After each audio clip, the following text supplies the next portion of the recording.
2020 के चुनाव परिणाम आने के बाद से राजनीतिक अस्थिरता और उठापटक की बातें चर्चा में ज़बरदस्त ढंग से थी। रोज़ ये बातें कही जा रही थी, हर दूसरे दिन ये बात सामने आ रही थी कि सरकार गिर जाएगी, और सरकार गिराने की बातें हम नहीं बल्कि राजनीतिक दल के नेता कर रहे थे। जहां एक तरफ विपक्ष इस बात को पूरी मजबूती के साथ कह रहा था कि ये सरकार अपना कार्यकाल पूरा नहीं करेगी, वहीं आपको बता दें कि एनडीए में रहने की बात करने वाले चिराग पासवान भी इस बात को लेकर के कह रहे थे कि नीतीश कुमार अपना कार्यकाल पूरा नहीं करेंगे, क्योंकि उनके पास इस बार कोई ऐसा वैलिड कारण नहीं है जिससे वो 5 साल तक सरकार चलाएं। क्योंकि भारतीय जनता पार्टी इस बात को समझ रही है कि नीतीश कुमार का दिन अब पूरा हो चुका है और बिहार की जनता उनसे दूर होती जा रही है। अब इन सारी बातों से बड़ा एक बात सामने आ गया है, किस तरह से इस पूरे माहौल को आंदोलन ने गिरफ्त में ले लिया है।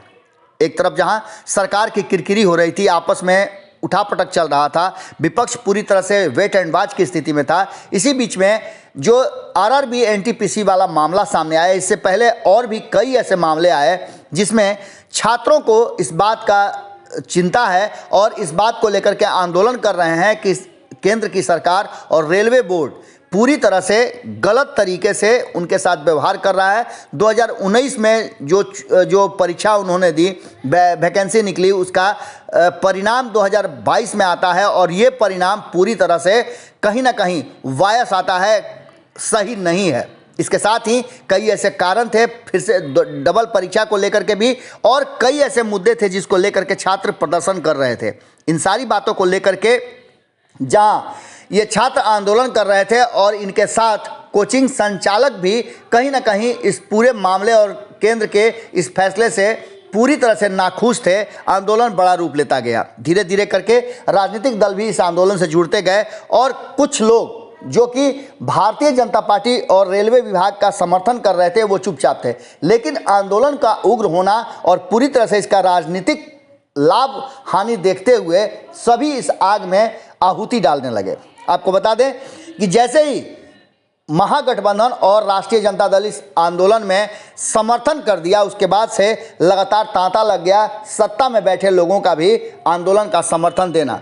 आपको बता दें कि जहां एक तरफ जदयू भी इस आंदोलन को लेकर के अपनी बातें रख रही है और मुकदमे को वापस लेने की बात की जा रही है, वहीं आपको बता दें कि मुकेश सहनी और जीतन राम मांझी तो पहले ही इस आंदोलन को समर्थन कर चुके हैं। वहीं भारतीय जनता पार्टी बैकफुट में है और अंततः तेजस्वी यादव के आह्वान पर चिराग पासवान भी इस आंदोलन में कूद गए हैं। उन्होंने स्पष्ट तरीके से अभी ये बात रखी है कि बिहार में प्रदर्शनकारी छात्रों पर बिहार पुलिस की बर्बरतापूर्ण कार्रवाई की मैं निंदा करता हूं। लोजपा रामविलास पासवान छात्र के जायज मांगों का समर्थन करती है, लेकिन हम छात्रों से अपील करते हैं कि वह शांतिपूर्ण ढंग से आंदोलन चलाएं, क्योंकि हिंसा से किसी समस्या का समाधान नहीं निकलता। ये बातें तो हम लगातार कह रहे हैं और हम इसके लिए छात्रों से आग्रह भी कर रहे हैं, निवेदन भी कर रहे हैं। हमारे रिपोर्टर भी जब जा रहे हैं इन लोगों से बातचीत करने के लिए और जब खबरें दिखा रहे हैं तो इस बात का हर बार आग्रह कर रहे हैं और हम भी आग्रह करते हैं कि आंदोलन शांतिपूर्ण हो। जैसा कि आपने देखा होगा कि इससे पहले भी कई आंदोलन हुए हैं जो अपनी शांतिपूर्ण हुए हैं। देश को आज़ाद भी शांतिपूर्ण आंदोलन के माध्यम से ही प्राप्त कराया गया है। इसके साथ ही उन्होंने कहा कि जिस तरह से हॉस्टल में बर्बरतापूर्ण कार्रवाई हुई वो शर्मनाक है। बिहार सरकार छात्रों के अलावा कोचिंग संचालक शिक्षकों को लेकर के भी मुकदमा दर्ज कर रही है। ये कहीं से अराजकता की तरफ इशारा करता है। और यही नहीं, उन्होंने कहा कि शांतिपूर्ण ढंग से अपना आंदोलन चलाने के लिए हर कोई चला सकता है, इसमें किसी तरह की कोई समस्या नहीं है, क्योंकि हमारा देश सबको आज़ादी देता है अपना पक्ष रखने का।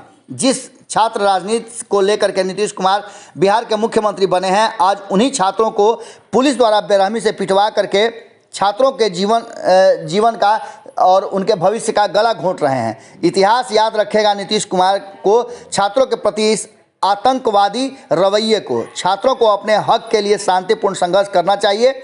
मैं और मेरी पार्टी छात्रों के समर्थन में खड़े हैं। अब आप समझ रहे हैं कि इस पूरे माहौल को कहीं ना कहीं और पुलिसिया कार्रवाई को चिराग पासवान ने नीतीश कुमार की तरफ शिफ्ट कर दिया है और कहीं ना कहीं ये बात इशारा कर रहा है कि माहौल अब राजनीतिक हो गया है और हर कोई इसमें अपना रोटी सेकने के लिए इंतजार कर रहा है। लेकिन आपको बता दें कि छात्रों ने जिस तरह से इस आंदोलन को आगे बढ़ाया और जो डिमांड कर रहे हैं उससे सरकार बैकफुट पर जरूर है, इसके परिणाम जरूर आएंगे। अब देखने वाली बात होगी कि विपक्ष कितना ईमानदारी पूर्वक इस आंदोलन को आगे बढ़ाता है, शांतिपूर्ण रखता है, और सत्ता में बैठे लोग कितना ईमानदारी पूर्वक जो बातें कह रहे हैं कि हम हर बात मानने के लिए तैयार हैं, वो ईमानदार कोशिश करते हैं और इन छात्रों को इनका वाजिब हक देते हैं। जुड़े रहिएगा भारत लाइव के साथ, खबरें लगातार जारी हैं।